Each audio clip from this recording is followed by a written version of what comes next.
नमस्कार दोस्तों, आप देख रहे हैं BSN न्यूज़। दोस्तों, सुशांत सिंह राजपूत की आत्महत्या के बाद यूपी बिहार के लोगों ने बॉलीवुड में चल रहे नेपोटिज्म के खिलाफ आवाज़ उठाए। खास करके लोग सड़क पर उतर के सलमान खान और करण जौहर के पुतले जलाकर उनके मुर्दाबाद के नारा लगा रहे थे। आपको बता दें कि सुशांत सिंह राजपूत के मौत के बाद बॉलीवुड के साथ भोजपुरी इंडस्ट्री भी सदमे में है। इसी बीच भोजपुरी के सुपरस्टार खेसारी लाल यादव, जो कि 2019 में बिग बॉस सीजन 13 के कंटेस्टेंट रह चुके हैं, खेसारी लाल ने भी इस घटना पर दुख व्यक्त करते हुए इंस्टाग्राम पर पोस्ट शेयर किए।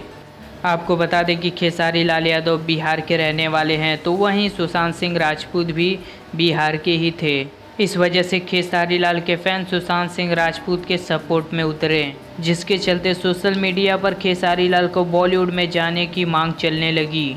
इनमें से कुछ पोस्ट को आप सब हमारे स्क्रीन पर देख रहे हैं। खेसारी लाल के फैंस खेसारी लाल को बॉलीवुड में इसलिए भेज रहे हैं ताकि खेसारी बॉलीवुड में जाकर सुशांत सिंह राजपूत के मौत का बदला ले सकें।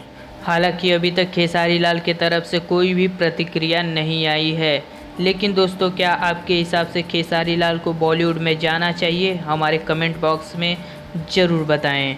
मिलते हैं दोस्तों अगले वीडियो में कोई और नए खबर के साथ।